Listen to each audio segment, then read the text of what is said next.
Imagine só, e se tudo aquilo que você sempre questionou sobre a vida após a morte, sobre Deus e até mesmo sobre Jesus, pudesse ser comprovado por relatos reais, vividos por pessoas que estiveram lá?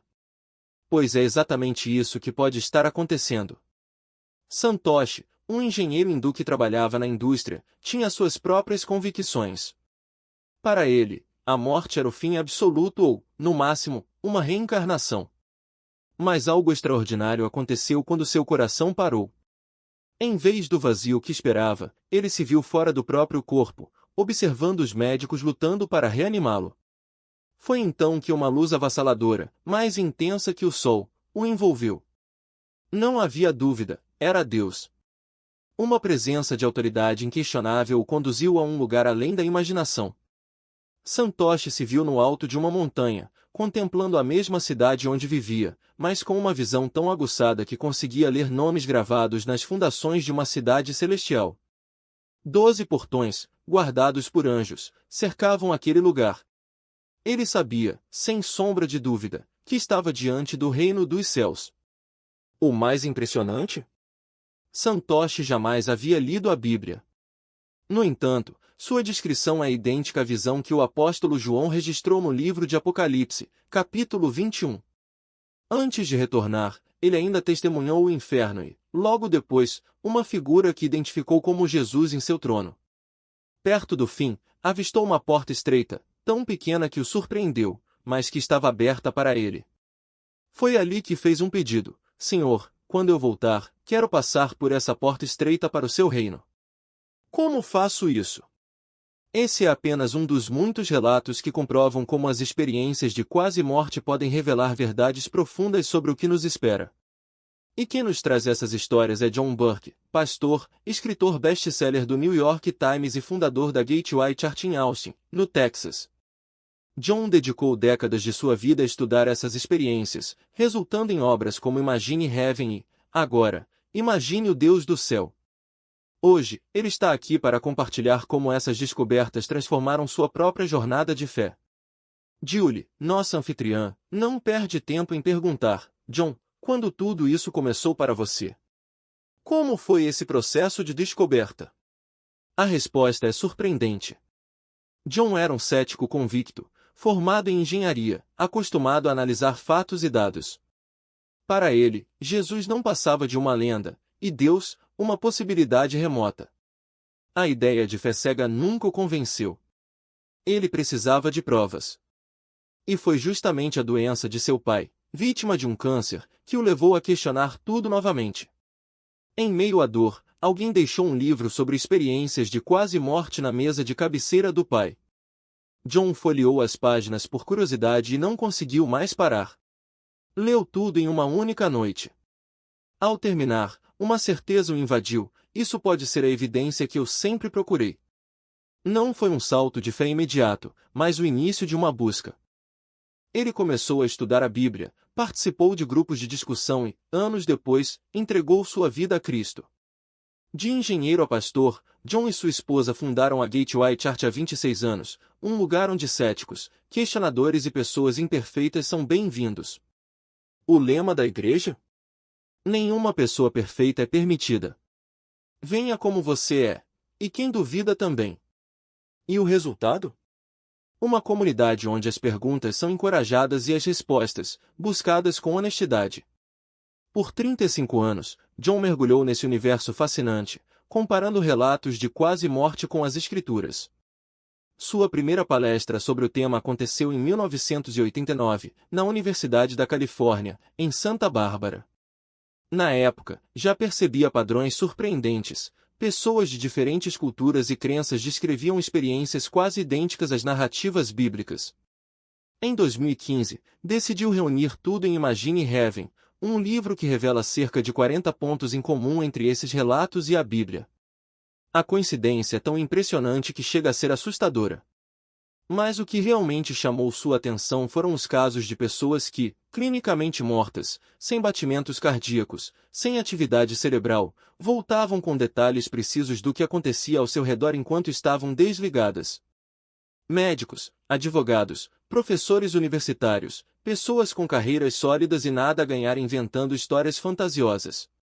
Pior, muitos arriscavam suas reputações ao compartilhar essas experiências. E o que eles relatavam? Uma sensação de vida mais intensa do que nunca, com sentidos ampliados, quase como se tivessem acesso a uma nova dimensão.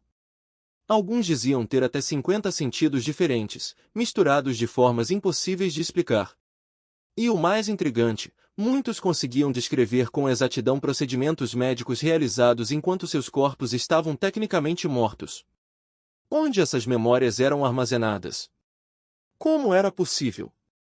Em Imagine o Deus do Céu, John reúne 70 entrevistas com pessoas de todos os continentes, de diferentes origens religiosas. Santosh é apenas um exemplo. O que mais impressiona é a recorrência de elementos, a luz divina, a sensação de amor incondicional, a presença de entes queridos que já partiram, a visão de um lugar de paz indescritível. E, claro, a figura de Jesus, reconhecida até por quem nunca havia tido contato com o cristianismo. Para John, não se trata de coincidências. É como se Deus estivesse, de propósito, deixando pistas para aqueles que buscam respostas. E a pergunta que fica é: até quando vamos ignorar essas evidências? Um testemunho vivo de que Deus não faz distinção de pessoas, culturas ou crenças. Santosh, um hindu que jamais havia aberto uma Bíblia, descreve com detalhes impressionantes a mesma cidade celestial que o apóstolo João viu em visão, muros altíssimos, 12 portões guardados por anjos, uma extensão que desafia a lógica humana. E o mais extraordinário? Ele nem sequer sabia que essa descrição existia nas Escrituras.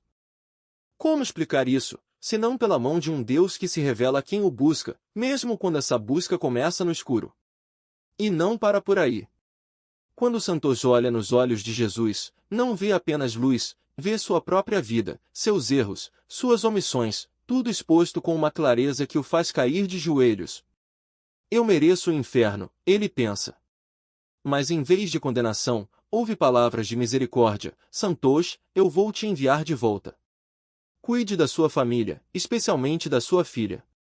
Ela precisa de você agora.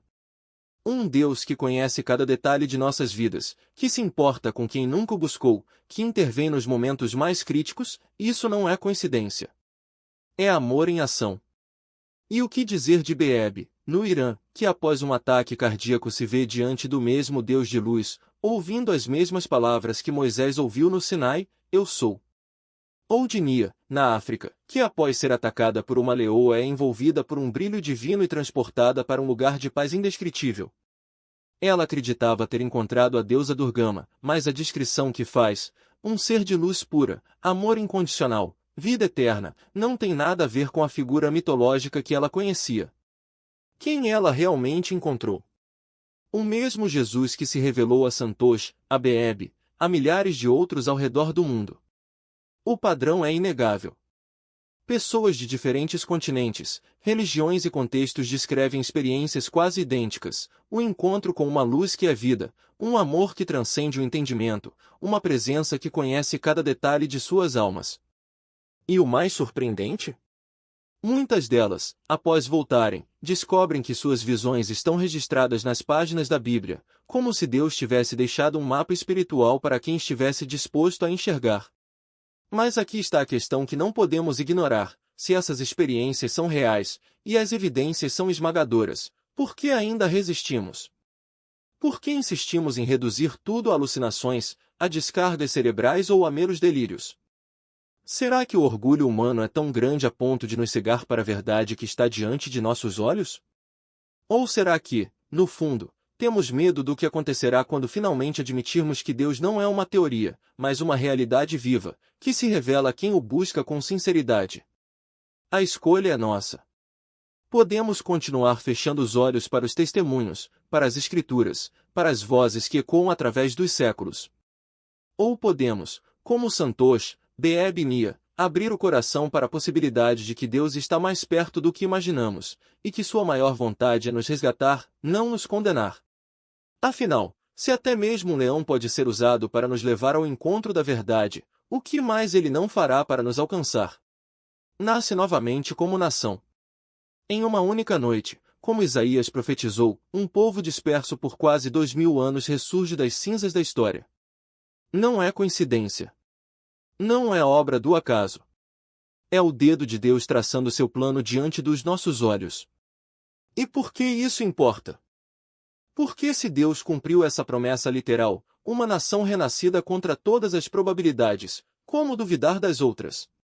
Como questionar que ele está agindo agora, revelando-se a pessoas como Santosh, Beebnia, mesmo aqueles que nunca ouviram seu nome?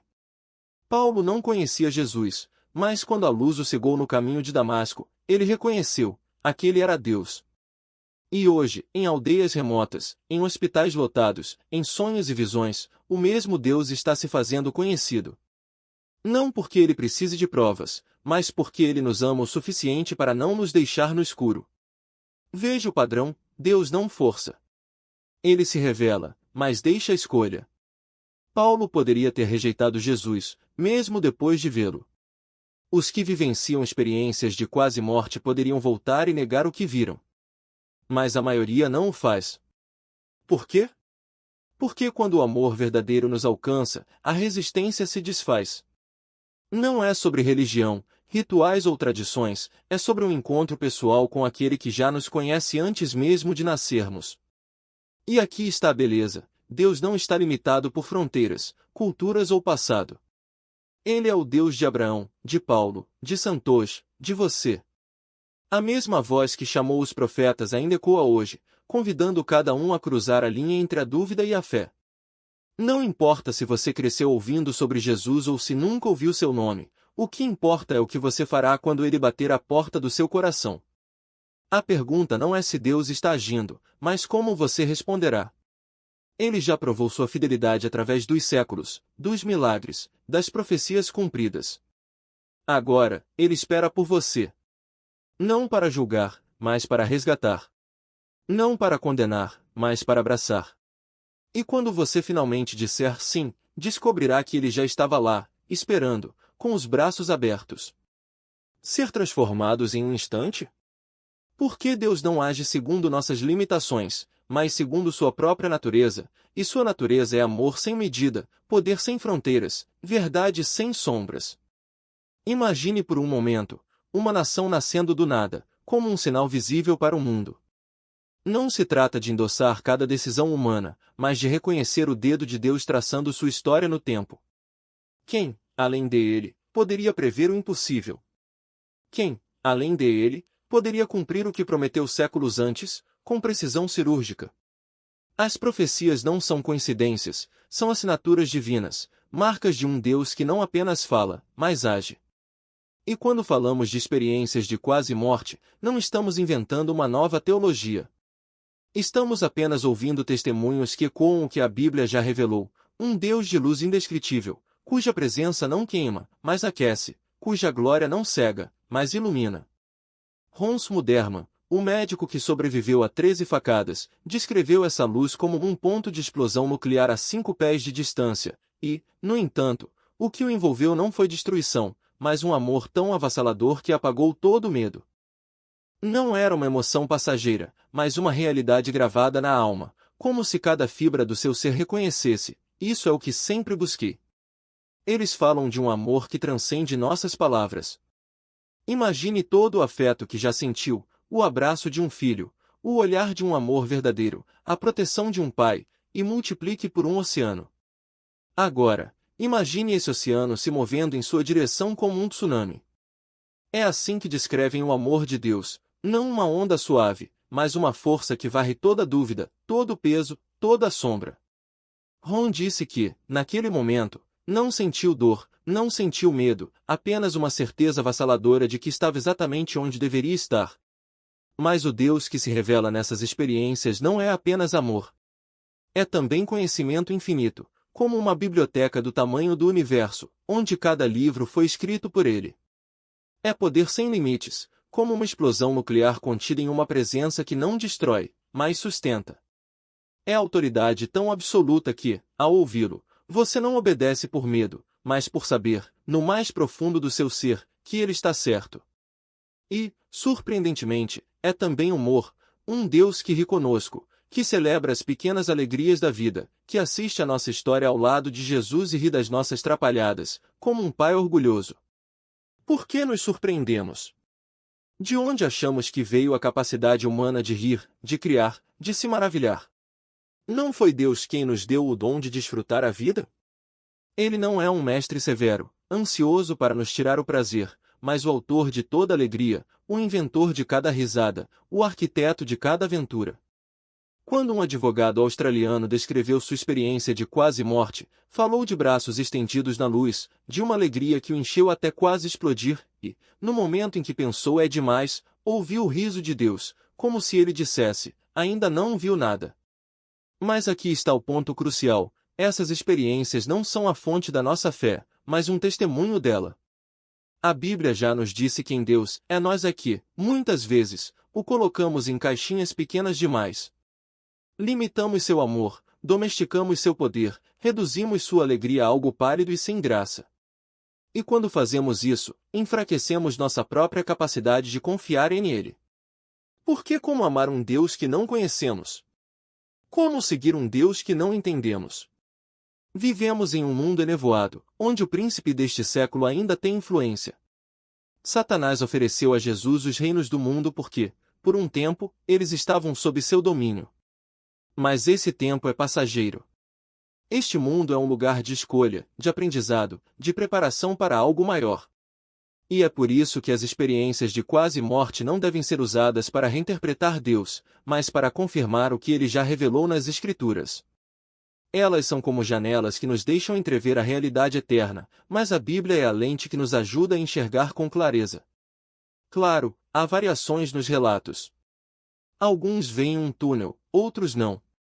Alguns encontram Jesus, outros apenas a luz. Alguns ouvem música, outros silêncio. Mas o que permanece constante é a essência, um Deus de amor incondicional, de poder incontestável, de uma presença que transforma para sempre.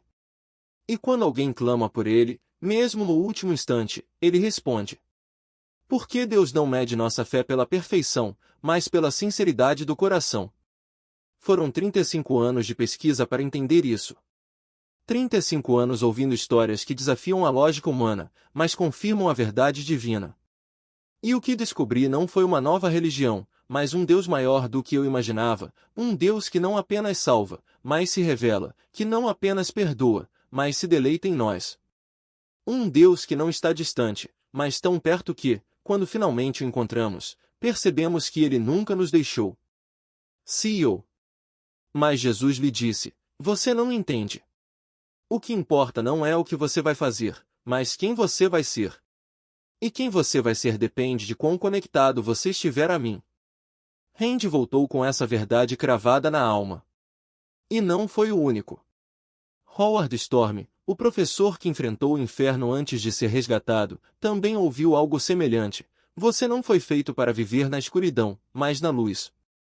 E a luz não é um lugar, é uma pessoa. Quantas vezes nós, como ele, confundimos o destino com o caminho? Achamos que a felicidade está em conquistar, acumular, realizar, quando, na verdade, ela está em simplesmente permanecer. Permanecer na presença daquele que já nos escolheu, que já nos redimiu, que já nos chama de filhos. E aqui está o paradoxo que esses testemunhos revelam. O céu não é um prêmio para os que se esforçam, mas um presente para os que se rendem. Não é uma recompensa por mérito, mas uma herança por graça. Jesus não disse, venham a mim, vocês que são fortes. Ele disse, venham a mim, vocês que estão cansados e sobrecarregados, e eu lhes darei descanso. O descanso não é a ausência de trabalho, mas a certeza de que trabalho já foi feito. Por Ele. Para nós. Mas e aqueles que, como Howard, experimentaram o oposto? Que viram a escuridão antes da luz? Eles nos lembram de algo crucial. O inferno não é um lugar reservado apenas para os maus, é o destino natural de quem recusa a mão estendida. Não porque Deus seja cruel, mas porque Ele respeita a nossa escolha. Ele nos criou para a liberdade, e a liberdade inclui o direito de dizer não. Mas aqui está a beleza, mesmo na escuridão mais profunda, sua voz ainda ecoa. Clame por mim, ele sussurra. E quando fazemos, como Howard fez, como Randy fez, como tantos outros fizeram, descobrimos que ele nunca deixou de nos ouvir. Isso me faz pensar em Dean Woodford, o piloto que, no momento da morte, gritou por perdão. Ele não tinha uma teologia refinada, não tinha uma vida de santidade impecável. Tinha apenas um coração quebrantado e um nome, Jesus. E foi o suficiente. Por que Deus não mede nossa fé pela perfeição, mas pela sinceridade do coração? Jim voltou com uma certeza: eu não fui salvo por ser bom. Fui salvo por ser amado. E esse amor não é abstrato, é tão concreto quanto os braços que o puxaram da escuridão, tão real quanto o sorriso que o recebeu do outro lado. Então, o que tudo isso significa para nós, aqui e agora? Significa que não precisamos esperar a morte para experimentar o céu. O céu começa quando reconhecemos que já fomos encontrados. Quando paramos de correr atrás de significados e aceitamos que o significado já nos encontrou. Quando trocamos a ansiedade pela confiança, a autossuficiência pela dependência, o medo pela paz. Porque a paz não é a ausência de problemas, é a presença de Deus no meio deles. E essa presença não é algo que conquistamos. É algo que recebemos. Como uma criança que corre para os braços do pai, sem perguntar se merece ser abraçada. Como um amigo que é recebido sem reservas, sem condições. Como um pecador que é perdoado antes mesmo de pedir perdão. Porque, no fim das contas, o Evangelho não é uma lista de regras, é uma história de amor. E a maior prova desse amor não está nas palavras, mas no fato de que ele desceu até nós. Não para nos julgar, mas para nos carregar. Não para nos condenar, mas para nos salvar. Então, se você está lendo isso e se sente perdido, cansado, ou até mesmo cético, saiba que ele está mais perto do que você imagina. Se você já o conhece, mas às vezes duvida do seu amor, lembre-se, as experiências de quem o viu face a face não mentem. Eles não descrevem um Deus distante, mas um Pai que se inclina para sussurrar: você é meu. E eu nunca vou te deixar. E se há uma verdade que esses testemunhos gritam mais alto do que qualquer outra, é esta: nunca é tarde demais para se render. Nunca é cedo demais para começar a viver como quem já foi amado. Experiência, essas palavras ganham cor, textura e um peso que nenhuma teologia fria jamais conseguiria transmitir. É como se a Bíblia deixasse de ser um livro antigo e se tornasse um espelho vivo, refletindo não apenas o que Deus disse, mas o que ele fez, e continua fazendo, na vida daqueles que o encontraram. Imagine por um instante. Você está diante de um livro onde cada página registra não apenas seus erros, mas também cada lágrima que Deus enxugou quando você não sabia que Ele estava ali. Cada oração sussurrada no escuro, cada ato de bondade que você fez sem esperar nada em troca, cada momento em que escolheu confiar mesmo quando tudo parecia desabar. Esses registros não são uma lista de cobranças, mas um testemunho do amor que te acompanha, um amor que não espera a perfeição, mas entrega. E o mais surpreendente? Quando Jesus olha para você, ele não vê um projeto falho. Ele vê um filho que, apesar de tudo, ainda tem um livro inteiro para escrever. Você já parou para pensar no que preencheria as páginas da sua história se deixasse Deus ser o autor? Não se trata de grandes feitos ou de uma vida impecável, mas de pequenos atos de fé, um sim dito no escuro, um perdão dado quando doía, um amor oferecido sem garantias. Essas são as coisas que fazem os anjos sorrirem e que transformam um livro fino em uma obra-prima. Porque, no fim, o que Deus mais valoriza não é o que você conseguiu fazer, mas o que Ele pôde fazer em você e através de você. E aqui está a liberdade que ninguém mais pode te dar. Você não precisa mais se esgotar tentando provar seu valor para o mundo. As vozes que te dizem que você não é suficiente, que você precisa correr mais rápido, acumular mais, ser mais, elas não têm a última palavra. A única voz que importa já falou: você é meu. E eu te escolhi antes mesmo de você existir. Quando você entende isso, algo extraordinário acontece. Você para de viver para a aprovação dos outros e começa a viver para aquele que já te aprovou. Você para de se perguntar quem sou eu, e começa a se maravilhar com de quem eu sou. Os que voltaram de experiências assim não trazem apenas histórias. Eles trazem um convite: viva como quem já sabe o final da história. Porque, no fim, não importa quantas páginas seu livro tenha hoje. O que importa é que Deus está escrevendo cada uma delas com você, e Ele não desiste no meio do capítulo. Então, por que continuar carregando o peso de uma vida que Ele já redimiu? Por que insistir em escrever sozinho quando Ele está de pé ao seu lado, pena na mão, esperando apenas que você lhe entregue a folha em branco? A pergunta não é o que eu posso fazer para merecer, mas o que Ele já fez por mim. E a resposta está em cada testemunho, em cada livro aberto no céu, em cada vida transformada. Deus não está procurando heróis. Ele está procurando filhos dispostos a deixar que Ele seja o Pai. E essa, meu amigo, é a única aventura que realmente vale a pena viver. E não é apenas uma teoria, meu irmão. Não é um conceito abstrato que você guarda na estante da mente como um livro que nunca será aberto. É uma realidade que pulsa, que respira, que se derrama sobre você como chuva no deserto. Você já parou para sentir o peso dessa verdade? Que o amor de Deus por você não é uma promessa distante, mas um abraço que Ele já lhe deu e continua dando mesmo quando você vira o rosto. Quantas vezes repetimos Deus me ama como um mantra vazio, enquanto nossas escolhas, nossos medos, nossas desculpas gritam o contrário? Vivemos como órfãos em um mundo que nos diz que precisamos conquistar, merecer, provar. Mas Ele não está pedindo performance. Está pedindo rendição. Não é sobre o que você pode fazer por Ele, mas sobre o que Ele já fez por você, e o que Ele quer fazer em você, se você apenas parar de lutar e deixar. E aqui está o milagre. Quando você finalmente enxerga, realmente enxerga quem Ele é, algo dentro de você se quebra. Não é uma fratura de dor, mas de alívio. Porque você descobre que o amor que sempre buscou nos lugares errados, nas pessoas erradas, nas conquistas erradas, estava ali o tempo todo.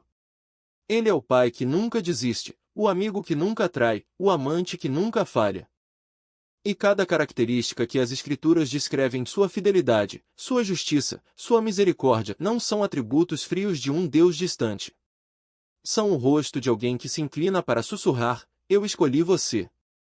Não por causa do que você é, mas por causa de quem eu sou. E então, a pergunta que muda tudo: o que acontece quando você para de resistir e simplesmente se deixa amar? A vida não se torna mais fácil, mas se torna verdadeira. As dores não desaparecem, mas ganham sentido.